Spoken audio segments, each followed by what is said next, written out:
राजकारण, समाजकारण, कोकणातील प्रत्येक घडामोड. सिंधुदुर्ग 24 तास आता नव्या रूपात.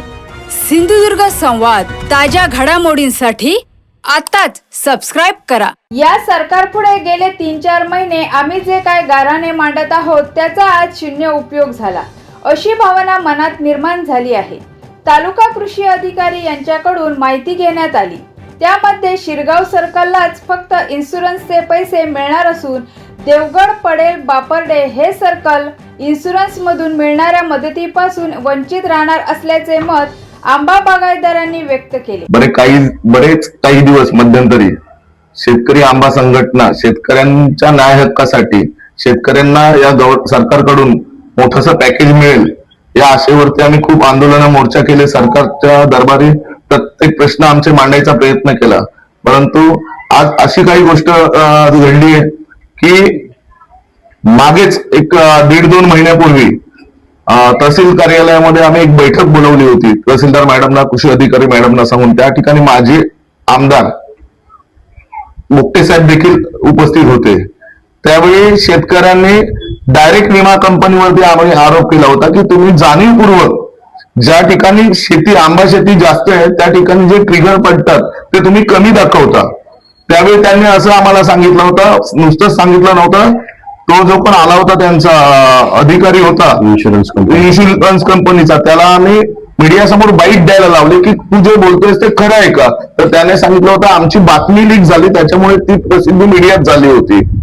परंतु ज्या पद्धतीत ती बातमी प्रसिद्ध झाली होती त्याच पद्धतीत आज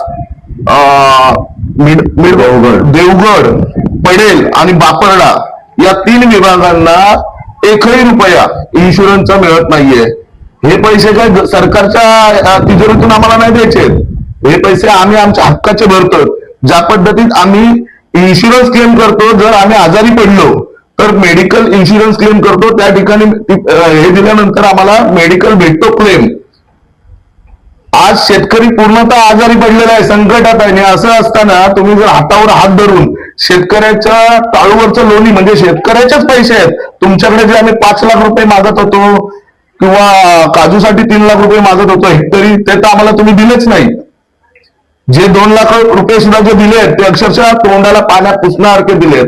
परंतु आजही डोळे उघडा आणि जे आमचे हक्काचे पैसे आहेत, कारण या विभागामध्ये हे जे सर्कल आहेत या विभागामध्ये जास्तीत जास्त शेतकरी आहेत आणि जर ह्या शेतकऱ्यांना तुम्ही वाऱ्यावर सोडत असाल तर येत्या 8 दिवसात जर या गोष्टीचा निर्णय लागला नाही तर जास्तीत जास्त मोठं आंदोलन इकडे करण्यात येईल आणि याला जबाबदारी हे सरकारच राहील.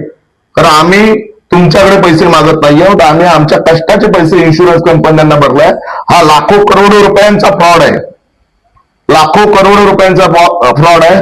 तरी शेतकऱ्यांनी परत तुम्हाला सांगतो, जागे व्हा. येत्या 8 दिवसात जर आपल्यासाठी काय हे झालं नाही तर हा नुसता पडेल, बापरडा किंवा देवगड या सर्कलचा विषय नाही, हा तालुक्यातला विषय आहे. तुम्ही कोणी असं समजू नका हा देवगड, पडेल आणि बापरड्याचा विषय आहे, तर हा पूर्ण तालुक्यातल्या सर्व शेतकऱ्यांचा विषय आहे. त्यामुळे 8 दिवसात जर याचा निर्णय केला नाही तर पेटून उठा. धन्यवाद. या सरकारपुढे गेले 3-4 महिने आम्ही जे काय गाऱ्हाणा मांडतोय त्याचा आज शून्य उपयोग झाला अशी भावना मनात आलेली आहे. आत्ताच मी तालुका कृषी अधिकाऱ्यांकडनं जी माहिती घेतली त्या माहितीप्रमाणे फक्त शिरगाव सर्कललाच या ठिकाणी या जे काही इन्शुरन्सचे पैसे आहेत ते त्या ठिकाणी नुकसान भरपाई इन्शुरन्सच्या माध्यमातून मिळणार आहे. परंतु देवगड, पडेल आणि बापरडे या 3 सर्कलला या ठिकाणी 1ही रुपया त्या ठिकाणी शेतकऱ्यांना इन्शुरन्सचा मिळणार नाही. खरं तर इन्शुरन्सच्या माध्यमातून सगळ्यात जास्त रक्कम जर कुठून जात असेल तर ती देवगड आणि पडेल या भागातनं जास्तीत जास्त शेतकरी या ठिकाणी विम्याचे पैसे भरत असतात. कारण त्यांना कुठेतरी या विम्याच्या जर काही नुकसान झालं तर विम्याच्या पैशाची अपेक्षा असते, विम्यातनं काहीतरी रक्कम या ठिकाणी मिळेल याच्या अपेक्षित शेतकरी असतो.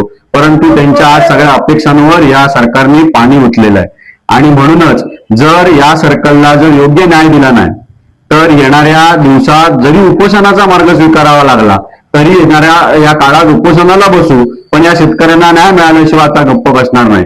कारण इन्शुरन्स कंपनीच्या प्रतिनिधींनी या ठिकाणी आमच्या बरोबर बैठक घेतली. तालुका कृषी अधिकारी या बैठकीला उपस्थित होते. तहसीलदार या बैठकीचे अध्यक्ष असताना त्यांच्या समोर देखील आम्हाला खोट्या आश्वासनं या ठिकाणी या इन्शुरन्स कंपनी दिलेल्या आहेत. आमची मागणी आहे, जर या इन्शुरन्स कंपनीने जर शेतकऱ्यांवर हा अन्याय असं चालू ठेवला तर पुढच्या वेळी ही कंपनी ब्लॅक लिस्टेड झाली पाहिजे. या कंपनीच्या विरोधात देखील रस्त्यावर उतरावं लागलं तरी आम्ही उतरायची तयारी ठेवलेली आहे. हे तेव्हाच त्यांना सांगितलं होतं.